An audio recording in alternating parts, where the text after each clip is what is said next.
Assalamualaikum warahmatullahi wabarakatuh. Saya dan teman-teman saya dari kelompok 5 ingin menjabarkan tentang sejarah komunikasi massa. Jadi, menurut Devlor dan Bollrickoch tahun 1989, ada 5 massa atau revolusi dari komunikasi massa. Terus yang pertama adalah The Age of Sign and Signal, yaitu zaman di mana penggunaan tanda dan isyarat sebagai alat komunikasi.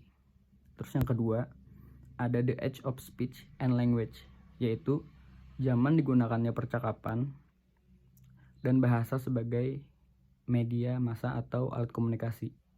Yang ketiga, ada The Age of Writing, yaitu zaman di mana tulisan sebagai alat media komunikasi.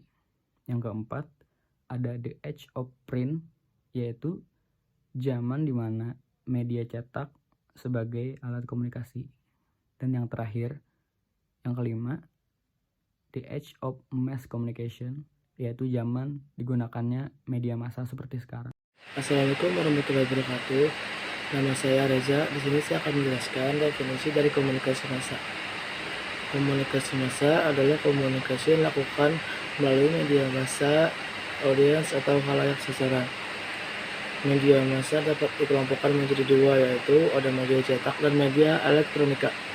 Media cetak dapat diliputi oleh koran, majalah, dan buletin, sedangkan media elektronika meliputi radio, televisi, dan film. Assalamualaikum warahmatullahi wabarakatuh. Perkenalkan, nama saya Setio Arif Ibowo dengan NPM 2201010182. Jadi di sini saya ingin menjelaskan apa saja jenis-jenis media massa. Jenis-jenis media massa terdiri dari 3. Dan yang pertama adalah media massa elektronik. Jenis media massa ini yang isinya menggunakan atau disebarluaskan menggunakan teknologi elektronik seperti radio, televisi, dan film. Dan yang kedua adalah media massa cetak. Media massa cetak dalam lembaran kertas. Media massa cetak secara detail mencangkup seperti koran, majalah, dan buku. Dan yang terakhir adalah media massa online yang bisa kita dapatkan di situs-situs web atau Google Chrome dan situs-situs web lainnya. Ciri-ciri komunikasi massa ini dapat dibagi menjadi 4, yaitu yang pertama, komunikasi massa memiliki sifat komunikan. Hal ini karena sasaran komunikasi massa adalah masyarakat yang relatif besar, serta memiliki sifat yang heterogen dan anonim. Yang kedua, komunikasi massa memiliki sifat cepat dan serentak. Penyampaian pesan secara serentak ini dilakukan secara bersamaan oleh komunikator dan komunikan yang memiliki jumlah yang besar. Yang ketiga, komunikasi massa memiliki sifat publik.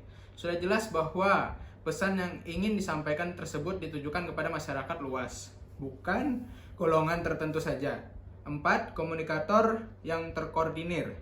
Karena media massa merupakan sebuah lembaga organisasi, maka komunikasi massa pasti memiliki komunikator yang telah terorganisasi dengan baik dan profesional, seperti jurnalis, sutradara, penyiar dan atau pembawa acara, dan lain sebagainya. Perkenalkan, nama saya Rafianul Saadah.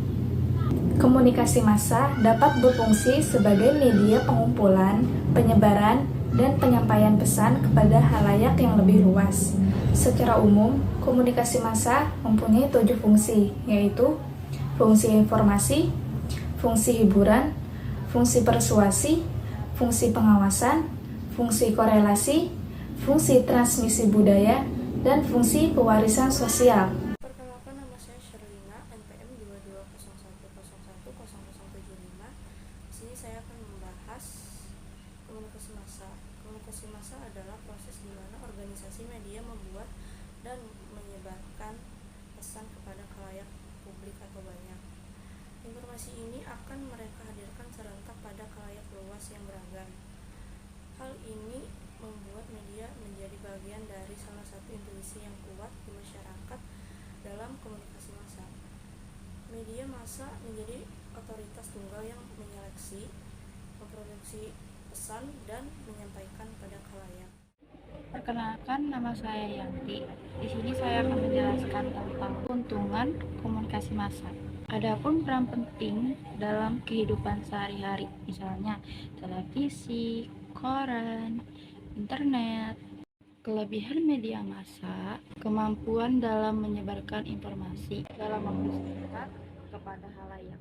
Oleh karena itu, media massa yang saat ini tuh menjadi perantara atau penghubung. Dengan melalui komunikasi media massa, kita juga tahu nih tentang apa aja peristiwa yang terjadi di seluruh dunia.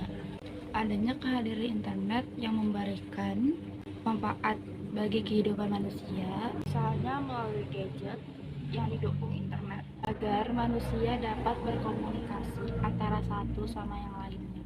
Contoh, tenaga kerja Indonesia atau disebut TKI yang bekerja di Arab Saudi berkomunikasi dengan keluarganya di Indonesia menggunakan media sosial untuk memperbaharui kabar tentang dirinya yang ada di Arab Saudi. Perkenalkan, nama saya Parisa. Pada kesempatan kali ini saya akan menjelaskan tentang kesimpulan dari komunikasi massa. Jadi, komunikasi massa dapat diartikan sebagai jenis komunikasi yang ditunjukkan kepada sejumlah halayak yang tersebar, heterogen, dan anonim melalui media cetak atau elektronik, sehingga pesan yang dapat disampaikan diterima secara serentak dan sesaat. Selanjutnya yaitu bentuk proses komunikasi massa. Model proses efekus, terbatas, interaksional, one step, two step, dan multi step. Selanjutnya yaitu karakteristik komunikasi massa. Jadi terlambangkan pesan bersifat umum, komunikannya anonim dan heterogen, media massa menimbulkan keserempakan, komunikasi massa mengutamakan isi ketimbang hubungan. Dan yang terakhir, kesimpulan pada komunikasi massa yaitu komunikasi massa bersifat satu arah, stimulasi alat indera terbatas, umpan terbalik tertunda atau bisa disebut dengan delayat, dan tidak langsung bisa disebut dengan indirect. Sekian kesimpulan komunikasi massa pada hari ini. Terima kasih dan wassalamualaikum warahmatullahi wabarakatuh.